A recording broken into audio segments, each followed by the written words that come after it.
తండ్రి, కుమార, పరిశుద్ధాత్మ దేవునికి వందనాలు, స్తోత్రాలు చెల్లించుకుంటూ, దేవుని కృప చేత మనం ఈ దినమందు క్షేమంగా ఉండి ఆయన వాక్యాన్ని ధ్యానించుకునే కృప మనకి ఇచ్చినందుకు దేవునికి వందనాలు, స్తోత్రాలు చెల్లించుకుంటున్నాము.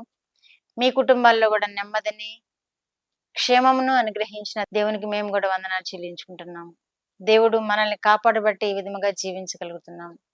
వాక్యాలు వినండి, వాక్యాలు ధ్యానించండి, మాకు సహకరించండి, పరిచర్యను ప్రోత్సహించండి, షేర్ చేయండి, కామెంట్స్ చేయండి. ఇంకా ఏమైనా మేము ఇంకా ముందుకు వెళ్ళడానికి మీ కామెంట్స్ చాలా అవసరమైనది, మీ లైక్స్ చాలా అవసరమైనది. మీరు షేర్ చేయండి, మమ్మల్ని హెచ్చరించండి, మాకు బలమునివ్వండి. దేవుడు మిమ్మును మమ్మల్ని దీవించునుగాక. ఈ దినమందు దేవుడు మనకిచ్చిన వాక్యము జకర్యా గ్రంథము 9వ అధ్యాయము 12వ వచనం చదువుకుందాం. బంధకములలో పడియుండియు నిరీక్షణ గలవార్లారా, మీ కోటను మరలా ప్రవేశించుడి. రెండంతలుగా మీకు మేలు చేసేదనని నేడు నేను మీకు తెలియచేయుచున్నాను. దేవుడి వాక్యం ద్వారా మనల్ని దీవించునుగాక. దేవుడు మనకి ఏమైనా ఇబ్బందులు ఎదురవుతూ ఉన్నట్లయితే తప్పకుండా దేవుడు వాటిని గమనిస్తూ ఉంటాడు. ఆయన బిడలము కనుక మనం ఏదన్నా శోధనలో చిక్కుకుని ఉంటే తప్పకుండా దేవుడు మనల్ని గమనిస్తూ ఉంటాడు.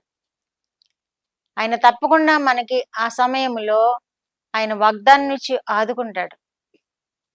ఇక్కడ కూడా అదే మనకు తెలియచేస్తున్నాడు.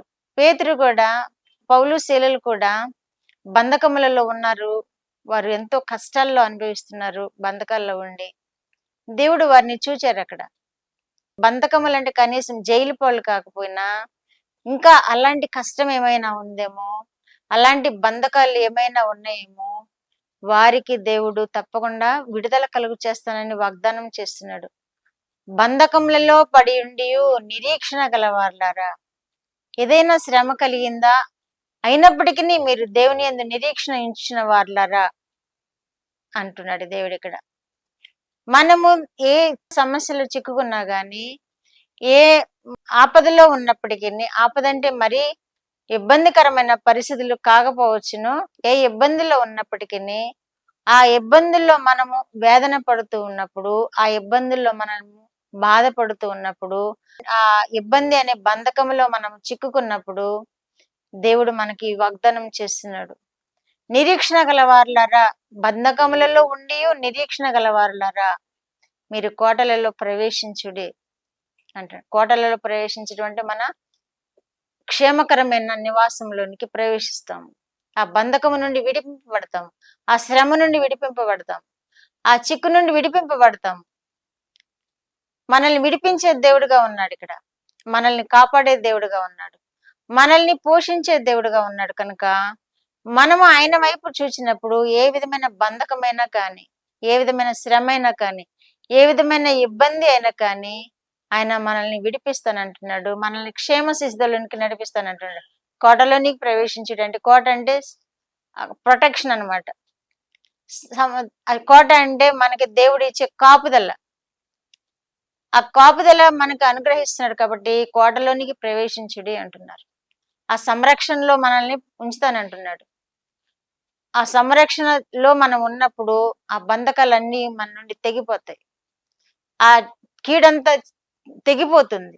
ఎప్పుడు అంటే ఆయనను ఆధారం చేసుకున్నప్పుడు ఆ చెరంతా తెగిపోతుంది, ఆ బంధకమంతా విడిపోతుంది, మనకి క్షేమము, సౌఖ్యము కలుగుతుంది. ఎప్పుడు అంటే ఆయనను ఆధారం చేసుకున్నప్పుడు, ఆయన వైపు చూసినప్పుడు. ఏదైనా చిన్న సమస్య వచ్చిందంటే మనము చింతపడకుండా దేవుని వైపు చూసినప్పుడు ఆ బంధకం అంతటిని దేవుడు తొలగిస్తాడు, మనకి క్షేమం ఇస్తాడు, దేవుడు కాపుదలను కూడా ఇస్తాడు.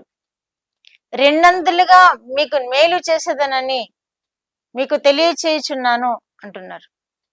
మనం ఆయన మీద ఆధారపడినప్పుడు, ఏదైనా బంధకం అనేది కలిగినప్పుడు మనం ఆయన వైపు చూస్తే ఆ బంధకం విడిపోతుంది కదా, రెండింతలు మేలు చేస్తానంటున్నారు.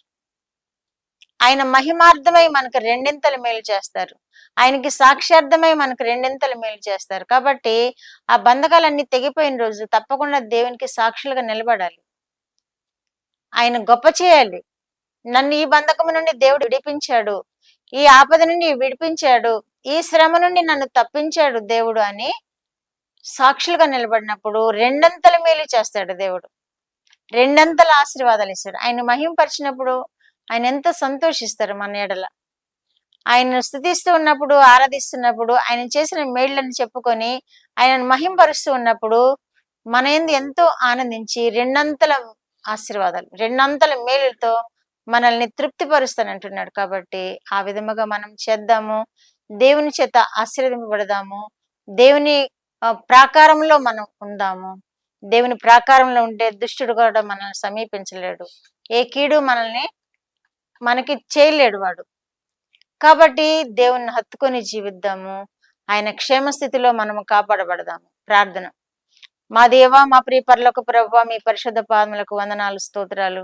మా రక్షకుడైన యేసుక్రీస్తు దేవా స్తోత్రములు, పరిశుద్ధాత్మ దేవా స్తోత్రములు. ఇచ్చిన వాక్యం కొరకు స్తోత్రములు ప్రభువా. వినిచిన బిడ్డలందరినీ మీరు దీవించండి. బంధకము లాంటి సమస్య ఏదైనా వారు ఎదుర్కొంటున్నట్లయితే దాన్ని తొలగించండి ప్రభువా. నాయన క్షేమ స్థితిలోనికి వారిని నడిపించండి ప్రభువా. వారికి క్షేమము సౌఖ్యము దయచేయండి ప్రభువా. నాయన క్షేమము కలిగించే ప్రాకారంలోనికి వారిని నడిపించండి ప్రభువా. మీకు వందనాలు, స్తుతులు, స్తోత్రములు ప్రభువా. బిడ్డలందరినీ మీరు దీవించండి. వారు ఏమి కోరుకుంటున్నారో అది నెరవేర్చండి. వారు దేని నిమిత్తమై మీకు విజ్ఞాపన చేస్తున్నారో అది నెరవేర్చండి. నాయన మిమ్మల్ని మహిమపరచడానికి బిడ్డలందరినీ ఆశీర్వదించమని యేసుక్రీస్తు వారి పేరిట ఈ మనవులు మీ పాదముల యొద్ద వేడుకుంటున్నాను పరమ తండ్రి. ఆమేన్.